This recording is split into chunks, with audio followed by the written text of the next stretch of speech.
Okay, students, ari siya, explain ko sa inyo ang text-to-speech. Kung na-notice nyo to sa video, sa sample project, so nga rin siya nga, nga chatbot. Pag-click nyo, naghahambal siya, then sa chatbot. Okay, explain ko sa inyo ang iyang functions, kung how it works. Okay? Now, ari siya si image 1, ari siya, AI generated siya sa Gemini. So, kamo na lang bahala mag-prompt. Ari siya. Then, pwede makaasa kon pag mag-session ta, pag mag-class ta sa Aralinks. Okay, ari siya si image 1. Tandaan nyo naman na image 1. Click nyo ng clickable. So, pag click nyo, ma-work nyo siya, makambal siya. Okay? Now, para makambal siya, add ka mo sa isang text-to-speech nga component. Search nyo lang dito sa palette, text-to-speech. Then, drag and drop. Tama na siya dyan. Then, para mag-work siya, go to blocks.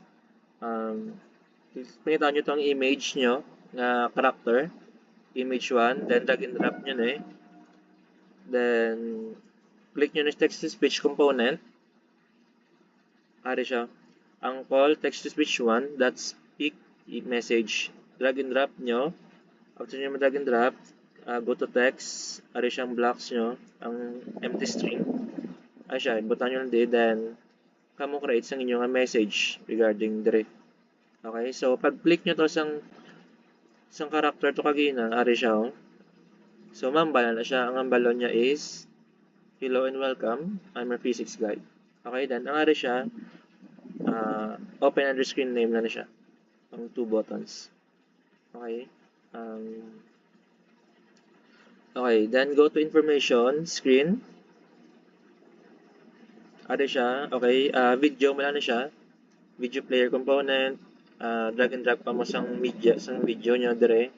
So, I suggest 1 minute lang kay para hindi siya mabugat sa atong project, senior project. Then, kagto lang resource, please select nyo to ang inyong video. Then, again, students, text-to-speech mo dyan pa ng component, search nyo lang din. Then, I recommend students nga same lang siya dapat niya character gamiton nyo para it will feel like personal na the physics guide siya. Okay, maka-add mo sang another nga character, still image man sa Japon, pero I recommend nga isa lang. Pero still you can create. Importante na nag-gets yun ang image and text-to-speech. Okay? Now, again, ari siya, again, in plus start ko lang ari siyang design niya. Then, ari siya, again, text-to-speech. Don't forget to click the clickable checkbox. Ari siya, sa image nyo. Para pag-click nyo, ma-work nyo siya. Okay, then, go to blocks. Ari siyang work, ari nang yung Now, kung manotas nyo to students sa, sa aton nga sample project, pag-click ni siya sa girl sa information, pag-click ni siya, minaga, pop up dito niya nga info kung ano ginambayad dire. Okay? So, ma-feel nyo nga doon something hambal siya. Ari si level 5, input nyo din ang inyong iyang balon dire. Gin-input ko lang di siya. Then, gin-set ko ang iyang visible to false. Gin-uncheck ko iyang visible checkbox. Okay, now, ari na ta. So, si image to, same man po naman na siya ang cartoon to nga girl. When image to that click, gin-set ang visible niya sa true. So, pag click, mag-visible true. So, automatic to siya mag-click. Then, call to speech 1 that speak image, that speak message. So, si label 5, amo na ni siya ang i-say sa inyong nga character sa text-to-speech. Amo na ni ang balon niya, ang label 5. Whatever the content of label 5. Dari sa label 5. Are, amo na siya ang balon niya. Okay? So, nagets nyo man. I'm sure. Then, students, sa chatbot naman ta. Are na siya. So, again, drag and drop na mo sang component, text-to-speech again. Dire, search. Then, chatbot 1, search nyo lang. Okay, are siya Japon, image 1, vertical for spacing, text box, na siya, direct may input sa ato nga prompt. Send message, button 1, Pwede nyo siya ma-rename. Rename nyo lang, students, para maging readable siya sa ating code. So, si button 2, si back. Okay, for now, tandaan nyo lang, button 1 is send, button 2 is back. Okay, then, okay. Next is, manotice nyo, pagka sa chatbot nga screen, automatic na siya, hambal ang girl. Amo na siyang text-to-speech. That's why, ask me about projectile motion. Okay, kay dire yung chat screen, when chatbot that initialize do. So, text-to-speech again. Ari siya, drag and drop lang.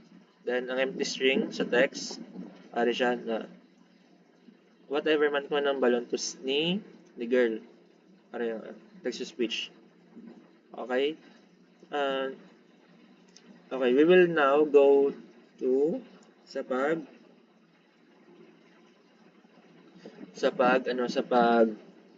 prompta dire lang sa dire sa iyang text box. Now, si button 1, amo to siyang send. Now, kung manotice nyo students, hindi siya mag-accept if it's not about projectile. Okay? Paano siya nag-work? Paano niya na-detect? So, ari siya sa text. Go to contains. Ari siya, contains. Drag and drop nyo lang, ari siya. Imutan ko sa if-else condition. So, sa text box 1, amo siyang content nga. Si P, amo na siya ang unod sa aton. Amo na siya ang ma-detect niya na projectile. So, if contains text box 1 with projectile,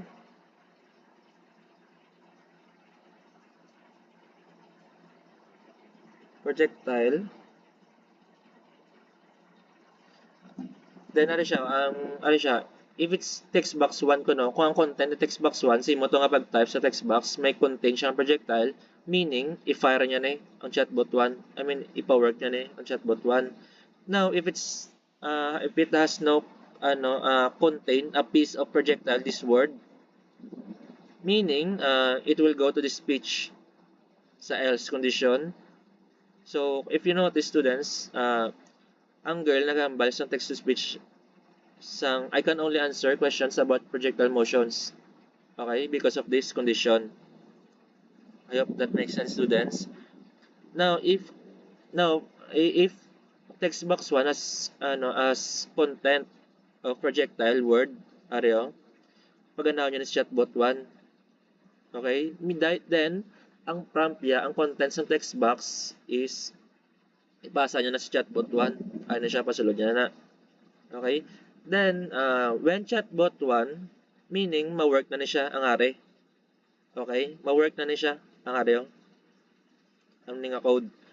Pero, pag wala siya unod nga projectile, again, dire lang siya matupao sa else.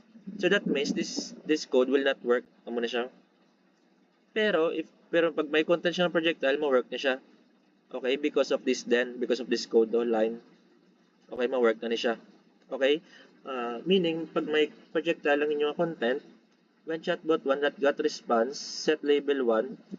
So, whatever, amo na siya ang chatbot 1, amo na siya ang AI niya. So, amo na siya ang unod sang AI, sang chatbot. Ari siya, gin-display niya sa label 1. Gin-set ko na siya sa label 1. Go back to designer again, label 1. Ari siya. Sa label 1, ari siya, hindi nyo makita. Kaya gin empty kung ang contents ng label 1. Okay, syempre, direta i-display ang response ni chatbot dire sa label 1. Okay, so it makes sense nga dapat na siya, i-empty lang siya danay. Pero pwede nyo man siya ma-add sang default value niya, whatever you want kung mayara ka mo i-add. Okay, then again, go back to block. So, ari na siya. So, set na si response text. Disbutang ta siya sa label 1. Okay. Now, students, kung manotice nyo, after ni button 1 to click, so, manotice nyo wait ta. So, after niya response, ari na siya, di ba? Gina-display ito ang text. Now, kung manotice nyo, students, si image 1 ta, ginabasa niya ang aton nga ang contents ng AI. So, ang response ng AI. Okay, explain ko sa inyo how it works. Now, pag mag-click na to si image 1, again, si image 1, pag na-click na ni si girl niya, make sure nyo i-click nyo ng clickable na checkbox. Ang ari siya. Click nyo na. Then go to blocks. When image 1 that click, so ari siya so nag-set na isang nag-create ka isang condition. So ari siya nagbutang na isang variable, okay? Is click true. Okay, tandaan niyo ang unod ni is click na variable is true. Okay, then condition. We put condition here. If is click, so if it's click if it's true, ang unod ni is click is true, yes. So meaning, pag mag-click na to sa image 1, sang girl to nga cartoon, automatic siya diyon, ginset na din ang iyang is click sa false. Okay? Then, after na to mag-click, mambal diyon si girl sa text-to-speech ang area. Again, text-to-speech na siya. Label 1.text. Whatever the content of label 1. Ma-ask ka mo, sir, where the label 1 content comes from. There siya again sa response sa chatbot. Okay, ari siya. Then, amo to ang balon niya to diyan ang i-text to speech siya diyan pag ano yung text to speech.